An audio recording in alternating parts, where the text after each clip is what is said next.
All right, so we're here at Occupy in Seattle with it's Daniel, yeah? Yes, sir. Daniel, how long you been hanging out at Occupy Seattle? It's been about 7 days now. Yeah, cool. How long you gonna stay? Forever. Forever, awesome. So this is a message for Occupy Spokane. Right. Yeah, you got some words from your heart for Occupy Spokane. Yes. I'm gonna keep it really simple. Yeah. Unity is the priority. Is a priority. You could look at. Yeah. Oh, wow. Yeah. Awesome. We're not doing people's mic right now. So you can look at other movements. So you can look at other movements.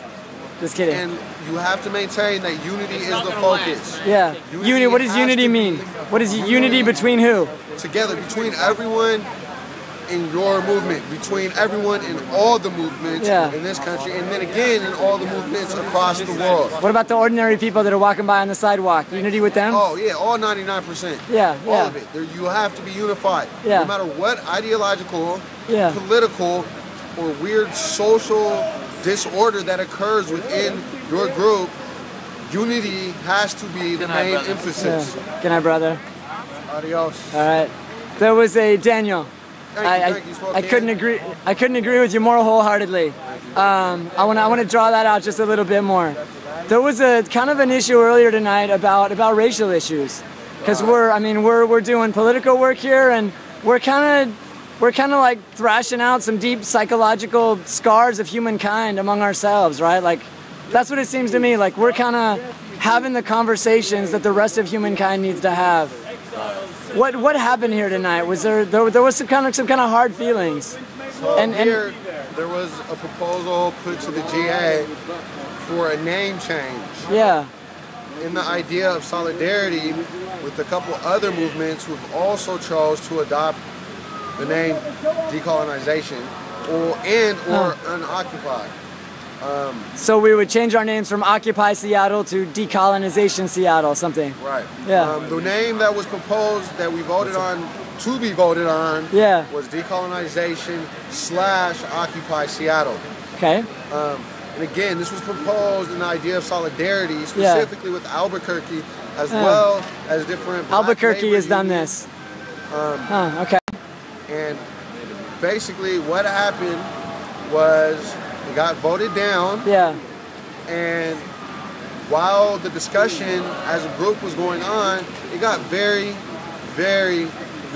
emotional, and a lot of people lost sight of the idea of unity. Yeah. We became there were some hard feelings. A lot of hard feelings. A lot of people. And when I first came across you this evening, it was a very emotional conversation, and what I heard you saying, I heard a message of sacrifice and losing face, and being hurt and offended, but persisting in love nonetheless. Is that more or less what you were saying? Yeah, thank you. It was. I learned about what happened in San Diego. What happened in San Diego? There was the POC. What's the POC? The People of Color Caucus. Okay, within their Occupy community. Yeah, within their Occupy community, felt that they had to up and leave as a whole. And as a whole, the People of Color Caucus within the San Diego movement got up and left. So they're no longer a part of the... I don't know. Okay. I have not found out any new information about whether they came back or not. However, what I do know is no outreach was made when that happened. That's disappointing. Exactly. That reinforced that their idea was justified to them. So today, I made a point. I am part of the Peoples of Color Caucus in the movement in Seattle. Instead of outreaching to my fellow members in that caucus who were at tears, and not just men but women alike, and men were at tears, I immediately in the People of Color Caucus were in tears. Over what? Over the emotional eruption that occurred during the discussion of their proposal. That there were strong feelings during that conversation. Yes. Yeah, and there were some sort of harsh words exchanged. Yeah. We don't have to recount them or whatever, but I mean, there were some hard feelings. There were words that were said that definitely struck a bone in a lot of people. It brought people to tears. Yeah.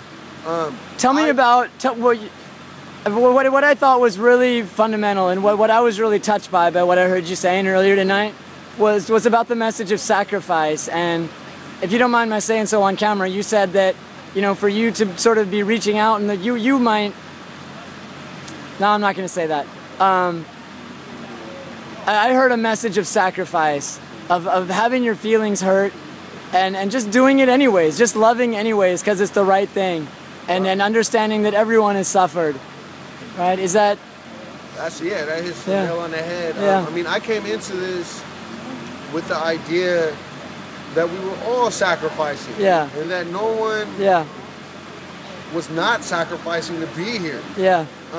Now, given the gain we're going to get when this is over outweighs our sacrifice by more than we could imagine. So it's worth the sacrifice. Oh man, for all of us. The sacrifice is not compared. Yeah. The sacrifice is not calculable compared to the gain. Yes. The sacrifice is mute. I like to hear these words. Yeah. But we got to make the sacrifice. You have to. And my personal sacrifice, which was one of the hardest things I've done in my life, was to turn my back. And not go console females of color. Say that again, not console. Got it. Peoples of color. To sort of circle wagons with people of color. I mean, this is the type of stuff my ancestors, from how I was raised, my ancestors would be rolling in their graves right now because I did that. However, because of what my heart told me, which I hope they know and they saw, if they can't, you know, that's another topic. But I went to a white woman who was also in tears. That's when I encountered you. That were exchanged. And the point I was trying to get across is that, the reason I did that was because to me, unity is more important, especially after hearing about what happened in San Diego. I agree. Again, we can't let that happen here. What happened in San Diego because I'm not there. But what I do know is that these guys left. That cannot happen. We have to remain unified. Divide and conquer historically works. It's been good working. Point. Divide and conquer works. If you don't know about the totem pole mentality, find out about it. The totem pole mentality. Yes. Okay. All right. In my uneloquent way, I will explain the totem pole mentality. White men on the top. Got it. Everyone else is fighting for second place. Got it. Period. The Mexicans versus the blacks versus the gays versus whoever. Right. We got a whole bunch of crabs in the barrel. And we're pulling each other down. Why at the top of the podium they're just chilling. You know that one, especially the 1%. So how do you do sacrifice? Like what is when you think of it in your own words, like to just do the right thing even when it's difficult, or to have your feelings hurt but not dwell in that. Like how do you think of that? Now, for me personally, I have a huge benefit. That I've only ever had two desires and dreams in my life. What's that? One was to leave the country. For a long time, that was my only dream. That was my only desire. I did that. And I did that in my way and in my style. All right, dream come true.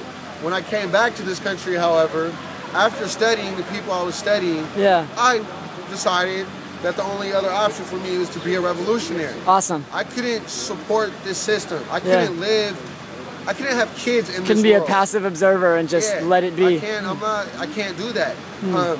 And so the next inevitable dream is a revolution. Awesome. I'm a Seattleite.